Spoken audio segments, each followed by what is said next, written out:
Halo teman-teman semuanya, selamat datang di video pertama dalam kategori Personality Talk ya.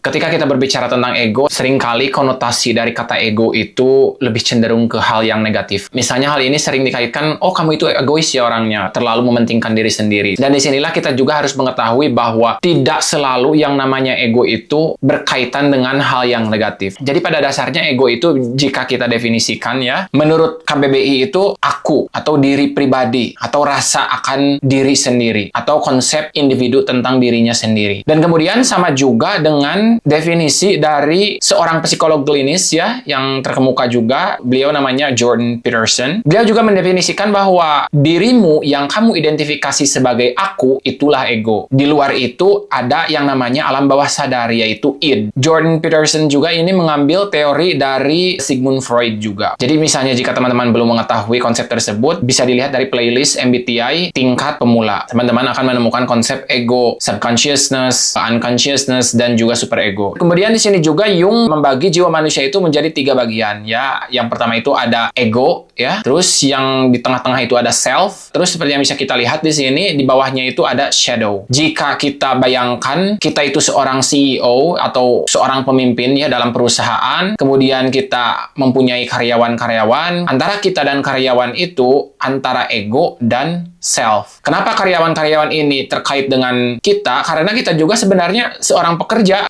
Identitas kita sebenarnya itu dari perusahaan ini, ya kita semuanya bersama. Nah, kemudian yang di bawahnya itu ada shadow. Shadow itu apa yang tidak diketahui oleh CEO atau kita sebagai pemimpin. Cara untuk mengetahuinya ya kita harus komunikasi dengan employees atau di sini karyawan. Setidaknya kita mengetahui apa yang terjadi di belakang secara umumnya. Tetapi kita tidak terlalu melihat secara spesifik. Jadi kurang lebih ego itu yang paling atas dan bisa dilihat juga bahkan di luar ini kita sering menutupi ego kita itu dengan persona dan tentunya banyak alasannya entah untuk tujuan profesional. Nah kemudian yang harus kita ketahui juga ya agar tidak salah paham kata egois dan ego itu harus dibedakan kayak gitu ya karena egois itu lebih ke orang yang dalam keadaan egonya itu tidak sehat. Nah dalam KBBI di sini egois itu didefinisikan sebagai orang yang selalu mementingkan diri sendiri atau penganut teori egoisme. Kita di sini perlu mempertanyakan kembali bahwa orang egois itu memang orang yang sangat mementingkan dirinya sendiri. Berarti di sini ada kebalikannya juga orang yang tidak terlalu mementingkan diri sendiri. Menurut teman-teman di sini apakah sehat atau tidak sehat? Dan tentunya di sini orang yang tidak terlalu mementingkan dirinya sendiri, terlalu berlebihan itu akan tidak sehat. Buktinya seperti begini misalnya, jika teman-teman tidak memiliki ego sama sekali ya atau bahkan collapse, kita tidak tahu identitas diri kita tidak tahu harus berperan sebagai apa di dunia ini. Jadi pentingnya self-discovery itu untuk menemukan ego kita. Karena ego kita itu bagian dari kesadaran kita atau consciousness. Kalau misalnya kita ambil ke konsep MBTI ya, misalnya ego saya itu ENTJ. Tetapi juga ada ranah subconsciousness-nya yaitu ISFP. Dan kemudian ada unconsciousness-nya juga ya, INTP. Dan juga superego ESFJ. Jadi jika kita lihat di sini, ternyata perpindahan psyche kita atau jiwa kita itu lebih dinamis kayak gitu ya. Jadi tidak tetap satu saja. Itu adalah cara bagaimana saya mengidentifikasi diri saya sendiri. Dan itu datangnya secara natural, bukan nurture dari lingkungan. Kita harus membedakan antara nurture dan nature juga. Nah, apa yang terjadi jika kita tidak mengetahui ego kita? Misalnya saya tidak mempelajari MBTI ini, saya secara tidak sadar akan bertindak sebagai ENTJ. Masalah healthy dan unhealthy-nya itu kita tidak tahu seperti begitu ya, karena kita tidak tahu cara mengintegrasikan extroversion dan introversion-nya. Yang mana itu energi yang harus kita seimbangkan dalam jiwa kita. Jadi jika kita seorang extrovert, kita tidak mungkin extrovert secara total, di mana kita harus mengintegrasikannya dengan hal yang lebih reflektif atau di sini lebih ke energinya itu introvert. Jadi perlu diingat standar sehat di sini itu kita bisa menyeimbangkan antara kita bisa mengidentifikasi diri kita, kemudian ada waktunya kita juga harus memakai persona. Karena jika kita terlalu banyak mengidentifikasi diri kita, kemudian ketika kita berbicara dengan orang lain pun akan merasa risih. Dan di sisi lain juga jika kita kebanyakan memakai topeng kepribadian kayak gitu ya, tidak memunculkan siapa diri kita sebenarnya, sebenarnya. Hal ini tidak lain bahwa kita itu orang yang palsu. Kita di sini memiliki ego, tetapi kita tutup-tutupi. Persona itu masih ada dalam ranah ego ya, untuk menutupi siapa diri kita. Tetapi untuk ego ya bisa collapse kayak gitu. Misalnya teman-teman dikhianati, atau misalnya ada hal-hal yang memang sangat traumatis ya. Dan ini tentunya akan memancing kita untuk mempelajari diri kita. Kemudian memunculkan cara pandang kita terhadap hidup yang baru. Seperti begitu. Jadi ego di sini itu di-refresh lagi kalau dalam komputer. Tentunya setiap orang itu responnya berbeda-beda. Dan tidak menutup kemungkinan ada juga yang bahkan tidak peduli terhadap hal ini. Seperti yang disebutkan oleh Carl Jung juga, that which you do not bring to consciousness comes to you as your fate. That which you do bring to consciousness, whether it was what you thought you wanted or not, is your destiny. Carl Jung ini menyebutkan bahwa jika kita tidak mempelajari ya, atau tidak memunculkan kesadaran ini, maka seumur hidup kita itu seolah-olah menjadi nasib yang memang tidak bisa diubah. Tetapi jika kita mampu menyadari diri kita sendiri, kita bisa melihat pola yang terjadi seperti begitu ya, dari fungsi kognitifnya atau tipologi apapun itu. Setidaknya jika kita melakukan sesuatu pun, kita memahami apa yang kita lakukan tersebut ternyata itu datang dari trauma kita masa lalu. Pada dasarnya setiap orang itu memiliki trauma masing-masing. Bahkan orang yang memang terlihat bahagia pun masa kecilnya mereka masih memiliki trauma. Misalnya anak yang terlalu dimanja dan anak yang terlalu dituntut untuk bekerja keras, itu mereka akan membentuk traumanya masing-masing. Tetapi yang perlu kita ketahui di sini, yakni traumanya itu ada yang trauma berat, ada yang trauma biasa-biasa saja. Dan di sini juga yang perlu kita garis bawahi dari quotes Jung ini, fate dan destiny. Fate itu beda ya dengan destiny. Fate itu nasib yang memang seolah-olah kita tidak ketahui. Tetapi jika kita mampu melihat polanya, kita akan melihat hidup itu